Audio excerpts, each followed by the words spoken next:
Hey guys, and welcome to a solo playthrough of Baldur's Gate with a gnome fighter illusionist. Now, I did record the first 3 videos of this already, but I've decided to re-record them because the UI scaling wasn't very great on them because of the resolution. So if you've already seen them, then you're pretty much free to skip the first 3 videos, as they're going to be pretty much the same route that I took before. If you haven't, then a couple things that have been changed in this playthrough that I'm going to do. First of all, the game speed is set to 50% faster. The way that you can do this is you can edit some of the options in the config file, and you can change the frame rate. So the frame rate is running at 45 in this case, as opposed to the default 30. So that's the first thing. The other change that I made is I've changed the scrolls so that their scribe percentage is 150% with 19 intelligence or more, which is what this character has. Mainly because usually people reload the save for that anyway, so I just want to kind of just avoid excessive reloading if I can. And I did skip out a little bit of a Easter egg there, but if you talk to Firebead 30 times, he will give you 300 gold. You can also do this later when you see him in Beregost as well, but it was just for some extra gold to buy something like a composite longbow here. So, one of the things that is kind of an emphasis for this playthrough is I'm going to be speeding through a lot of the dialogue, etc. It's going to be more of a metagame playthrough. So if you're looking for like a story-based playthrough or one with lots of role-playing, then unfortunately that's not going to be the case here. And I'm going to try and have some limited commentary throughout. One thing we can go over though is why a gnome fighter illusionist. And the reason that you need to be an illusionist as a gnome is they can't be any other mage kit, or kit. I guess it's a specialist mage is really the proper term. So they need to be illusionist. But the class itself is a fighter mage in this case, which is known for being one of the stronger solo characters. So the differences between a gnome fighter, fighter illusionist, and other sort of fighter mage variations is, first of all, they get an extra spell of each spell level, because on the account of being a specialist mage, which most other fighter mages cannot be. And they also get a bonus to their saving throws on the account of being a gnome, and the saving throw bonus they get is actually really good. It's 5 to their save against spells and 5 to their rod wand save as well, which is all wrapped up into one save. But they get 5 to it at 18 constitution, which I did start with. So that's pretty great for the entire series basically. What do you need? What do you need?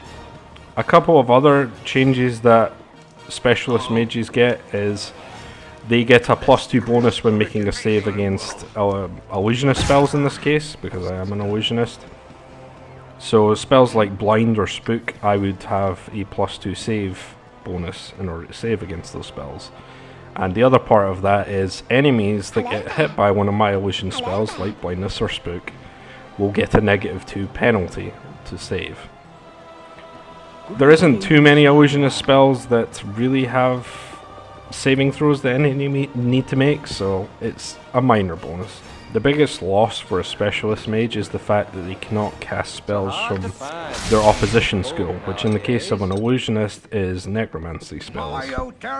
There are some really good necromancy spells which are going to be missed, but we should be able to do fine without them, although I will mention them as we go on, what ones we are going to miss, because there are some good necromancy spells and there's a lot that we're going to do fine without anyway. Hey, it's me, Emmoen.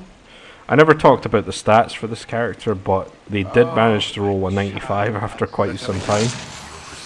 So I put most of the stats into the mandatory ones, which strength, dexterity, constitution, and intelligence for this character. And I kind of dumped most of the rest into charisma because I memorized the friend spell, which will allow me to get up to 20 charisma, which is the maximum discount you can get from vendors. You can pump wisdom instead for a very specific purpose, but I think charisma is probably going to be more beneficial, at least for the first game. So one of the first things we do is we kill Zar and Monteron, mainly for the Oil of Speed that I believe Monteron drops. We are going to use that in this episode. One thing that I have a habit of doing is pressing tab in order to get these hidden items. There is a reveal details button at the bottom right there that you can use, but it keeps the name up, the name of every character up. I prefer to just press tab whenever I need to find one of those, to be honest. Oh, there, Wander. Stay thy course a moment to indulge an old man.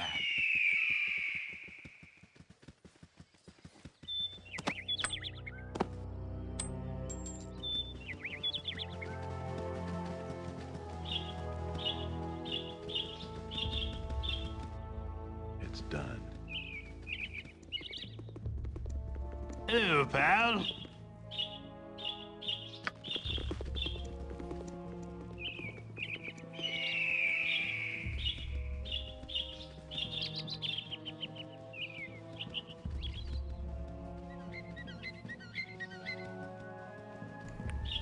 Going over here, one of the first things we're going to do is kill the ogre. He drops a belt which gives you a bonus to your missile and piercing AC, which is quite useful. I'll see to it. And I picked up a composite longbow just to have it for a ranged attack, even though I'm not proficient at all. I'm mainly going to be using long swords, and we're going to be dual wielding if you didn't see my proficiencies.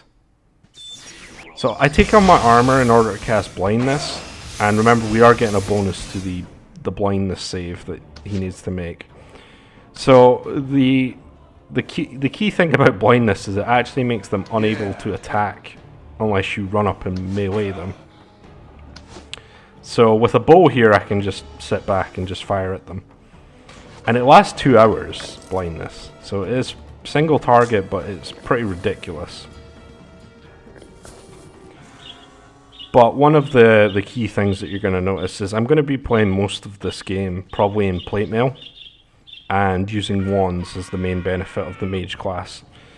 The reason for that is wands are extremely powerful in Baldur's Gate 1, and fighters generally are able to deal with trash monsters fair enough in plate mail.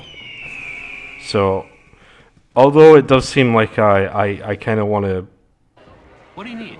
do more offensive mage spells, what I'm going to use it mostly for is kind of for more utility spells like friends or identify.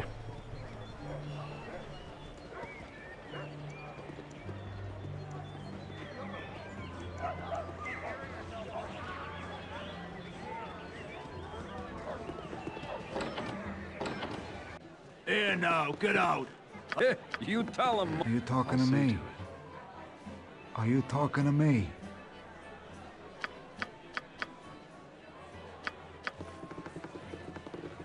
I got some cheap beer for you.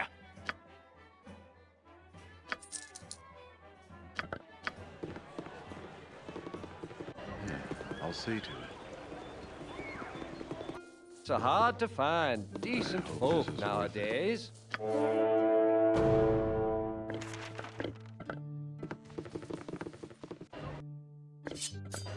hope this is worth it.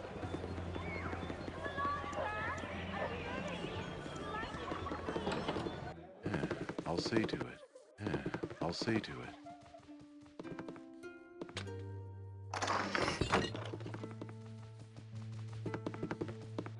I hope this is worth it. Hello there. I have a pretty proposal. Silky is one of the more annoying enemies that we're going to fight. And the reason I picked up that Oil of Speed is there's a few mage fights in Beregost. And I'm even going to bring my familiar for these.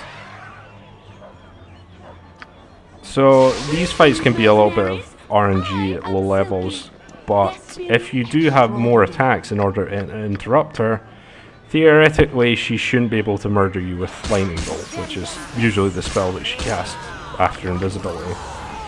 So she just immediately dies to my familiar and me attacking her. I'm getting 3 attacks per round because I am dual wielding and using that oil of speed. You! There's bandits! My hero. We're also going to do Nira's quest here. The trick with this one is that the mage here will actually only attack the nearest target. So what I do is I kind of bait Nira into being the closest target. And the other part is Nira can't actually die in this encounter, even though she only has 4 hit points, I believe. So I just stay near the back and you just use an arrow on the actual mage. As you can see, Nira's taking like flame arrows, etc. And she wouldn't be able to survive them in your party. And the main reason we're doing this part is she will drop the gem bag. And it is useful for inventory management, so I've decided to pick it up here. Of course, you can always just go ahead and invite her into your party and just take the gem bag off her, but I figured I'd play this as a true solo run, wherever possible. Another thing to note is you may have noticed me picking up those long swords, and the reason for that is early on in this game, non-magical weapons will break quite often, especially if you've got terrible luck like me. So I do carry about quite a few extra long swords just in case that does happen. What you wish done?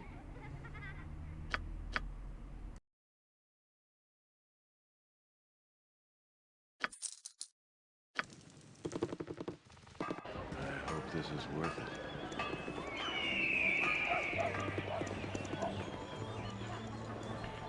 Now we're going to deal with the spiders.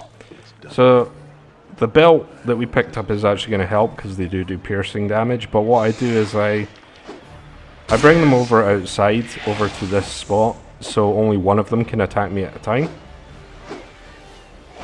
It is worth noting that if you do get poisoned by these spiders here, you're probably going to die because the poison is really nasty. So we definitely only want to have one of them attacking at us at a time. But we do get our first level up to fighter level 2. If you're unaware about how multi-classing works, you will divide up the experience you get evenly between those classes. So in terms of fighter mage, half of our experience is going to the fighter levels and half is going to the mage levels, which makes sense. It's done. I hope this is worth it. One of the nice items we're going to get at the friendly arm is the Ring of Wizardry, or Ever Memory as it's called in this game. I don't put it on yet, but what it will do is it will double the amount of first level spells you can memorize, and you need to be a mage or a sorcerer in order to use it. Which is great for us because even though we are a fighter mage, we still qualify for anything that can be used by a mage or a fighter. And like I said, a lot of the spells that we're going to pick up are going to be utility spells, so a lot of first level spells are actually quite good for us, like Identify. And I also a thing that you'll see me do is occasionally just hit the top of, or the sides of a map in order to get that fast travel location for later on. It kind of saves some time later on if I know I need to go that way anyway.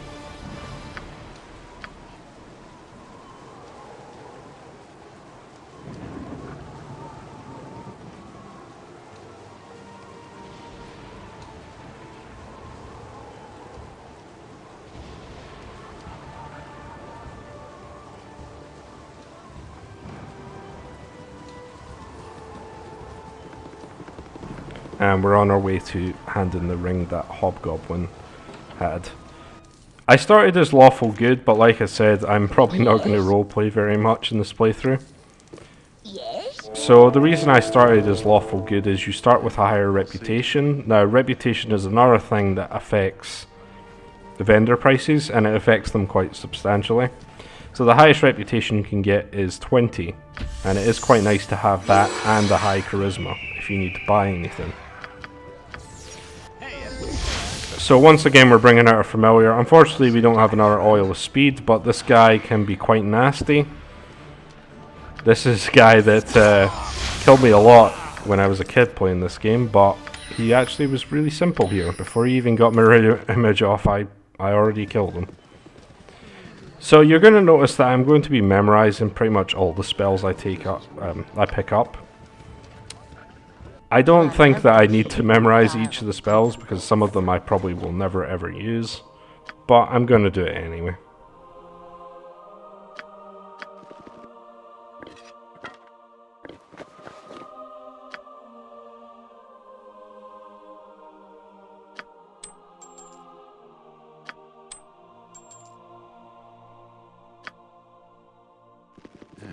I'll see. I hope this is worth it.